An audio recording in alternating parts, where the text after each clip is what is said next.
Okay, so what up, y'all? Today we are in my kitchen because I thought I would show you guys how I make my herbal hair teas and my herbal hair rinses.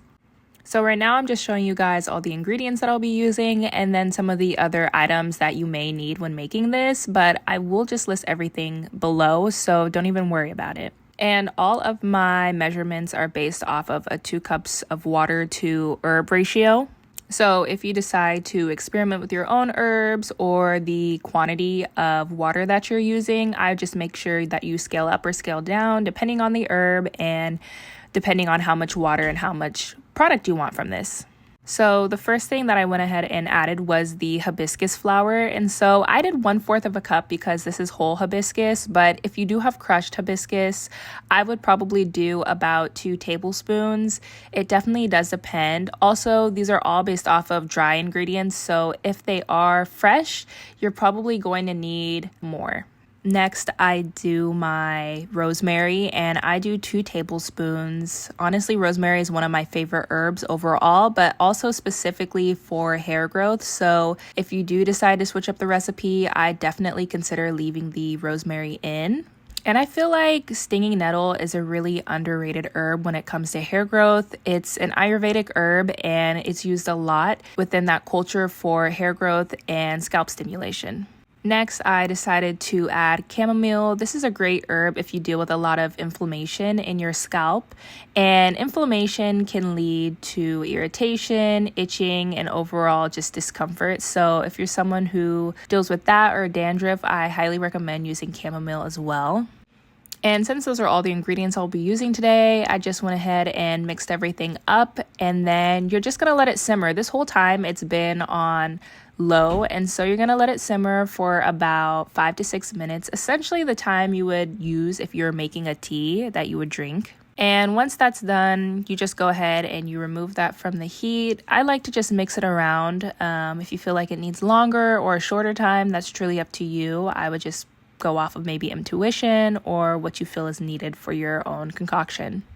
And now the reason that I have a glass mason jar is just because they're heat safe. And so all you really need to do at this point is strain it. And if you choose to keep it in the mason jar, that's totally fine. That's up to you. But I put mine in a spray applicator bottle just because I find that it's a lot easier to work with as far as my hair goes. And it allows me to distribute the product pretty well. But as you see here, I'm just doing a double straining method to try and catch all of the herbal particles.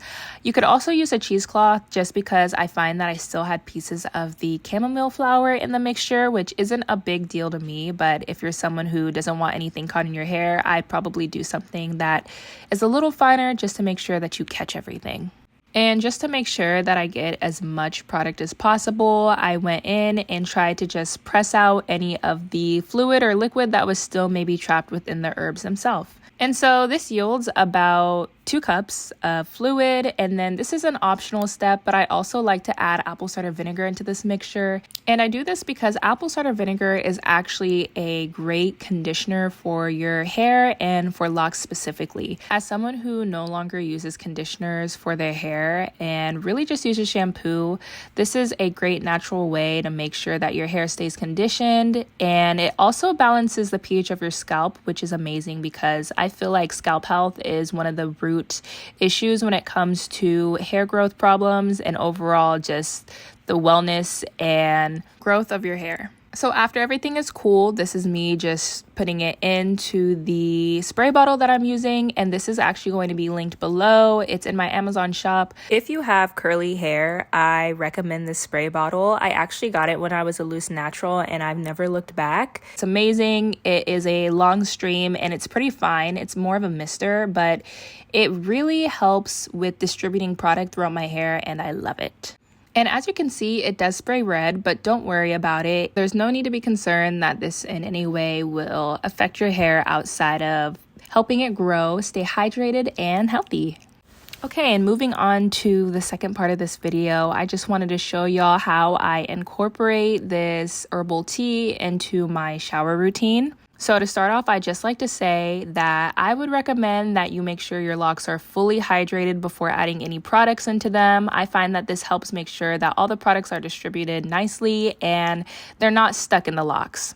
And for the past couple months, I've been using a shampoo bar to wash my hair, and I absolutely love it.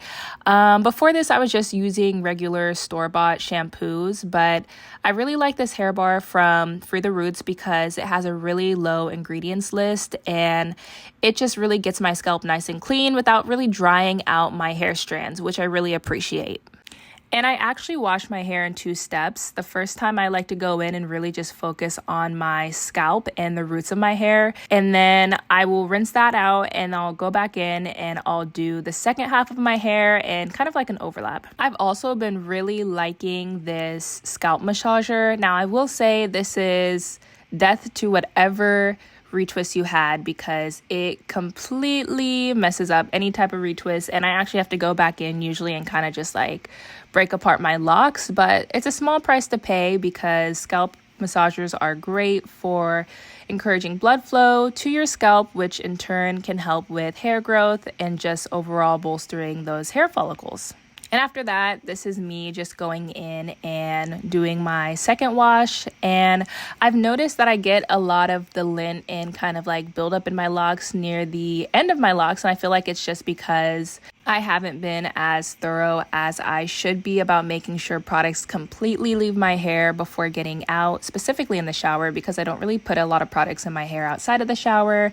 As my locks continue to mature, I've become a lot more intentional about making sure that I thoroughly wash them just because the locks are a lot tighter and it's a lot harder to get buildup out if it does get trapped within the locks. So I like to squeeze my locks and make sure that the shampoo penetrates the locks as much as possible and just really focus on the middle and the ends of my locks because that's where I find the most buildup and the most lint. And at the end of this month, I'm actually going to get my locks professionally detoxed. Stay tuned for that. I'm super excited. I'll definitely bring y'all along for the ride. I feel like one of the reasons why I haven't had the need to do it is because I'm so thorough with my daily and weekly lock routine that my hair honestly isn't that bad, but I could definitely start to see the impact of having locks for 2 years and how the buildup is sort of like inevitable, honestly, and so is the lint. So I'm super excited to share that experience with y'all. And so that's pretty much it as far as washing my hair goes. This next step will be me using the herbal hair tea for the purpose of conditioning, but also just to further hydrate my hair and also, like I was talking about, encourage hair growth and scalp health. And this spray is to be used, I would say, on a weekly basis. If you feel like you need it, I would probably do 1 to 2 times a week, but I often don't do more than 2 times a week. And that's on really heavy weeks if I've been moving a lot or I just feel like my scalp has been itchy or flaky. And it does have a shelf life of about a week, so I'm pretty heavy-handed whenever I do use it just because within that time frame, you only really get to use it 1 or 2 times. So definitely try to take full advantage of it within that 1 week time frame. And I'll let it sit in my hair for about 5 to 10 minutes. And this is usually when I do the rest of my shower routine, like washing up, washing my face. So I can't say I ever really time it, but I just allow it to sit in my hair for a little while before rinsing it out thoroughly. And I will say it is optional for you to leave it in your hair longer if you'd like. I simply like to rinse it out though, just because I don't want to have any adverse effects of keeping these products in my hair. Not that I believe there would be any, but I feel like it's just safer to make sure that your hair stays clean of products and anything that can irritate the scalp to be effectively removed. So after a thorough rinse, that is pretty much my lock hair routine within the shower. I have been trying to squeeze out as much water as possible while in the shower because I feel like that also helps get any little bits of product that may be stuck in there as well out.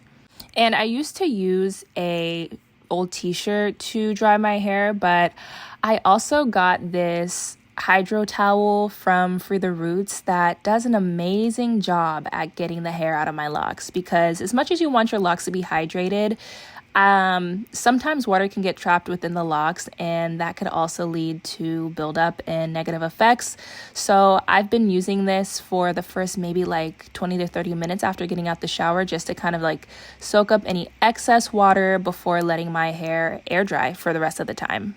And that's pretty much it. Thank you so much for watching. Hopefully you enjoyed. Please don't forget to like and subscribe. And until next time, happy healing, y'all.